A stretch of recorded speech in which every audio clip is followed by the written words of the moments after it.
What if I told you the biggest monster in obsession isn't Bear? Or even Freaky Nikki? It's the truth the movie never says out loud. What if Nikki was conscious the entire time? What if every backward step, every scream, and every strange movement was actually two minds fighting over one body? And what if the ending everyone accepted is completely wrong? Today we're breaking down 10 obsession theories that change everything. But first, if you love psychological horror, drop it in the comments. And if you're obsessed with hidden movie details, hit that subscribe button, because this list gets darker with every theory. Number 1. Nikki's fate. After the credits roll, the wish only breaks when Bear dies. And once it does, real Nikki wakes up, surrounded by bodies, with no way to explain what happened to her. The director himself has said she's likely headed to prison. Ian's dead, Sarah's dead, and there's a literal fortune sitting in Ian's house with her fingerprints all over the scene. Police aren't going to believe a magic wishing stick did this. But here's where it gets even more interesting. That same fortune everyone assumes will convict her, it's also sitting right there for the taking. Nothing stops her from grabbing what she can carry and disappearing before anyone finds the bodies. Freedom and prison end up being separated by one decision, and the movie leaves you to pick which one she makes. Number 2. What real Nikki actually lived through. Rewatch this movie assuming real Nikki is conscious the entire time, trapped, aware, unable to move her own body, and it becomes a different film entirely. She surfaces in pieces, a flinch at the car window, a scream when Bear leans in to kiss her, a message scratched onto a photograph that simply says it isn't her. Each moment is a crack in the wall, and that means everything Freaky Nikki experiences, real Nikki experiences too, including what Bear does to her while she's powerless to stop it. The most disturbing part isn't the possession, it's that she's awake for all of it, and no one hears her. Number 3. Why she walks backwards. It looks like a horror trope. Reversed footage, unsettling movement, nothing more. Except the raw footage tells a different story. The steps aren't natural, walking played in reverse. They're wide, deliberate, almost forced. That detail changes the meaning entirely. It suggests two people are moving that body in opposite directions at once. One lunging toward Bear, one straining to get away. And the backwards motion is simply whichever side is losing that fight in that moment. Every time you see that unnatural walk again, it's not just a scare tactic, it's a scoreboard. Number 4. Is Nikki actually the cat? Bear's wish was for the person who loves him most in the world to love him even more. But rewind the film, who actually loved Bear unconditionally before any of this started? Not Nikki, his cat. After the transformation, her behavior gets increasingly animal. She lurks in corners, she watches him sleep, her eyes catch the light like something nocturnal. She waits by the door for hours the way a pet does, not the way a person does. And the violence she brings into his life mirrors something disturbingly specific, the way cats leave dead things on their owner's doorstep as an offering. If this theory holds, nothing about her behavior was ever romantic.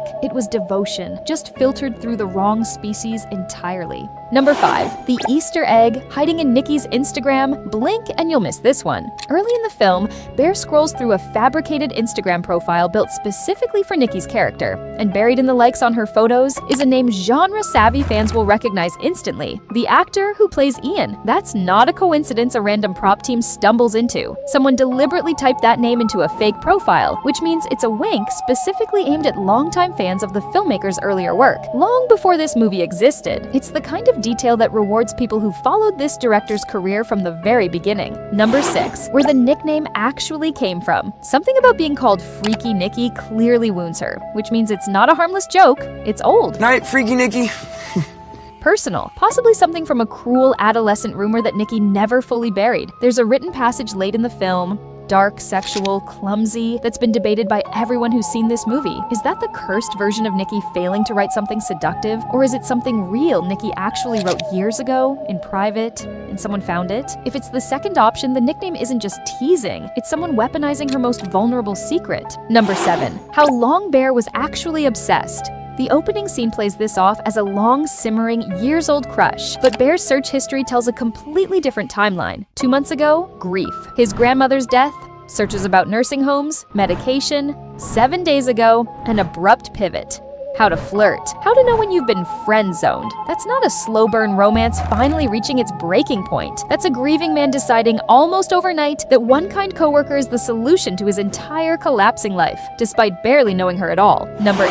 The wish nobody talks about. When Bear goes back to the wish stand a second time, the person working the counter has changed. A woman replaced by a man with zero explanation from the film. The new clerk mentions he's already used his own wish, and fans have connected the two details into something unsettling. The vendor may have wished to become someone else entirely, using the same object that just destroyed Bear's life. If true, it means the wish has been quietly rewriting people around this town long before Bear ever walked in. He's not the first person this thing has changed. He might not even be the most dramatic. Number 9. Why Bear was carrying sleeping pills. Late in the film, almost as a throwaway line, Bear mentions having sleeping pills in his pocket, not the medication in the bathroom cabinet. A separate bottle, kept close, kept ready. That detail lands differently once you remember what happens right before it. Freaky Nikki asleep, and real Nikki's voice slipping out to beg for help, which raises an uncomfortable possibility. Bear may have realized the real Nikki only breaks through when the cursed version is unconscious and started planning to put her to sleep on purpose, not to save her, to get access to her.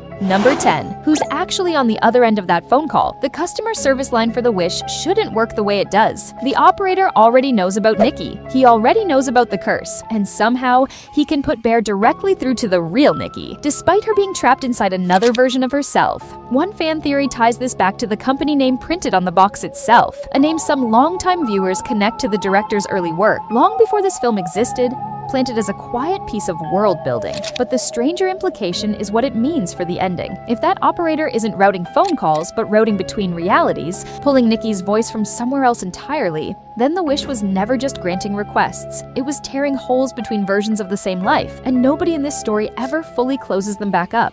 Like this video and subscribe if this pulled a thread you hadn't noticed before. So, did Nikki deserve the ending she got? Or did Bear's wish take that choice away from her before the movie even started? Drop your pick below, because we're going even deeper in part 2.